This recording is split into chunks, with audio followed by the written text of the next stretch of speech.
Good old White Goodman coming at you. Epic movie. Daily Dose here, and in today's video we will be discussing Tramadol in regards to it being used for depression. But before we go any further, first, that cat is definitely up to no good. Like and subscribe, leave a comment. Let's jump right on in to the topic of Tramadol and depression. Now, first and foremost, let's talk about other medications that are used to treat depression. Now, typically, if somebody goes in to the psychiatric setting or receives care at an outpatient practice, typically the first line would be an SSRI. Typically, it is and this is in the United States typically, Zoloft, Sertraline, or if that does not work, so pretty much an SSRI. If that doesn't work, second line, a lot of things like Prozac, fluoxetine, that's another one. I know, for example, a lot of times if an SSRI such as Zoloft, let's say you use that first, a lot of times people after that just will quit because they're not noticing anything, and they might even have some side effects from it. However, there are some, that's not working.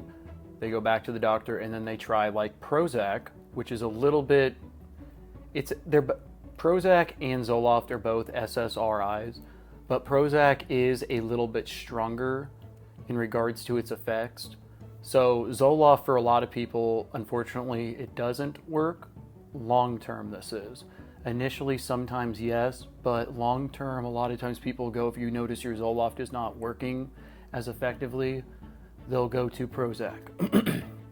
Now, outside of Prozac, and once again, both of those were SSRIs, the next thing you would probably go to, if let's say you go to the doc and you're like, "Doc, look, I feel like it's helping my depression a little bit, but my anxiety is amplified a little bit." Like a lot of times with an SSRI, it can help with both anxiety and depression, but a lot of times what happens is somebody starts one, it starts helping with the depression, but sometimes you can have those rebound side effects of your anxiety being a little bit heightened. And the challenge is really finding something that makes sure that it doesn't mess with your anxiety as well, so it balances your anxiety and depression. So if that's happening, where something like that's happening, and let's say they're reporting having more anxiety and as well just feeling tired as well. So tired, anxiety, sometimes something like Wellbutrin will be added, or in particular, a lot of times an SNRI will be added, which essentially all an SNRI is it is where it affects not just your serotonin, but your norepinephrine as well in the brain, which a lot of times will help with depression, depression and anxiety, but also sometimes when your norepinephrine is being pushed a little bit more, that can lead to having those dopamine feel like. So you can sometimes feel a little bit, just in a better mood. Nothing wrong with that. It's just, it's helping if you're tired. It's also helping if you're suffering from depression and anxiety. It can help in a broad spectrum. So SNRIs, sometimes it helps with depression depending on the medication. Sometimes it helps with anxiety. Sometimes it can help people. It can actually sometimes it can help patients as well who have had a history of psychosis before getting on a antidepressant long term.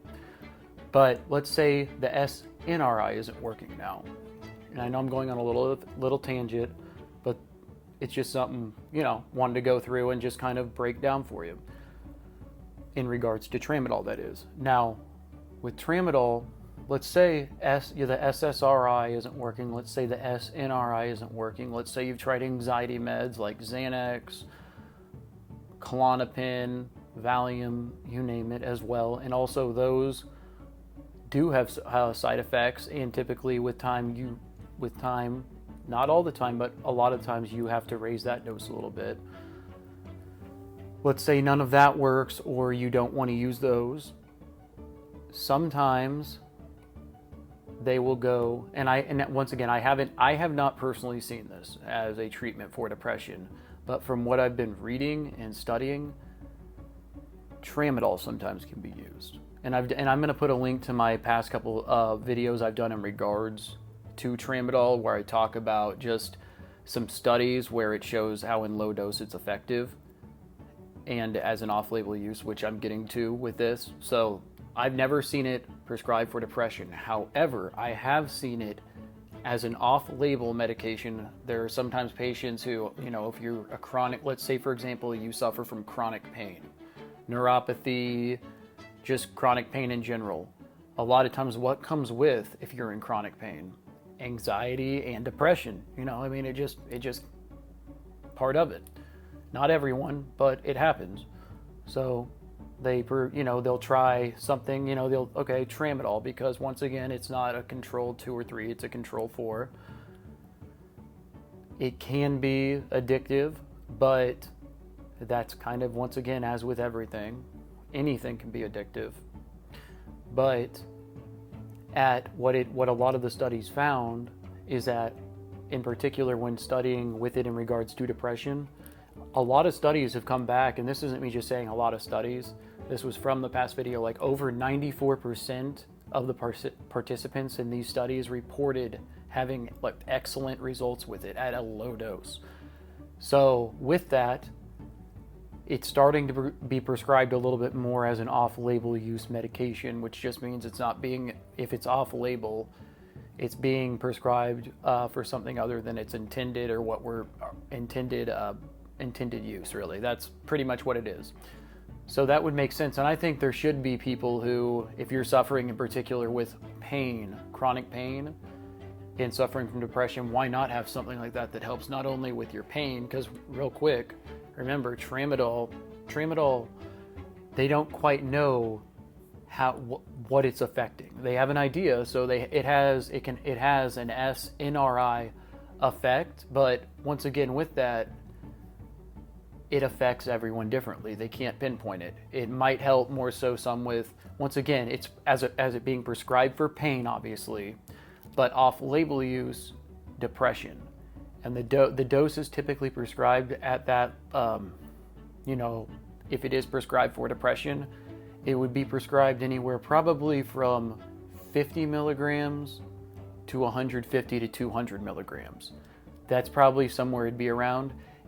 And the one thing about it that I noticed in a lot of these studies, that this was pretty much the common denominator of it all for everyone who was taking it. The biggest thing they noticed was the effectiveness and how it worked quickly. It helped it didn't take weeks to kick in.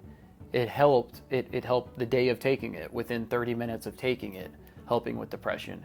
And I mean, honestly, I think for an off-label use for somebody, let's say who's in like a catatonic state, not talking, or not even catatonic, but just pretty much major depressive disorder. They're in a phase right now where they, can't really get off the couch, they're just not doing much. They're not eating, they're not drinking, which can cause more pain and whatnot, not responding, to anything. This should be a treatment like this, as an off-label treatment, should be used.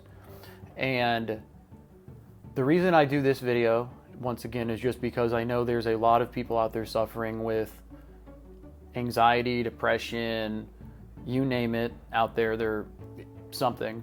And I just think if there's something that really can affect somebody's mental health in a positive way that can combat not only pain, that's what the intended use is, but the off-label use being anxiety, and more in particular depression, I think it should be studied more, in conclusion.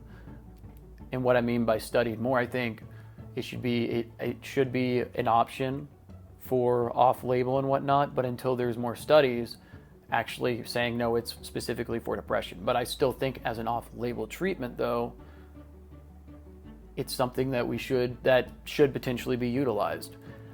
Also, I know you've been seeing some of these memes going across. I just like to kind of stir it up a little bit and, you know, make it funny here and there. You know, when we're talking, I'm not talking serious or anything, you know, like serious in regards to like bump, bump, bump, you know, nothing like that. I know, but, you know, just kind of talk. I know it's more serious, but you have to laugh you have to have a good laugh. But if you like the video, if you've ever had this medication for pain and it's helped with anxiety and depression, leave a comment, tell me your experience. And I'm also, once again, going to post the other videos I've done in regards to this topic here below. Like and subscribe, leave a comment. I'm out. We will have a new video coming out soon. I love you all.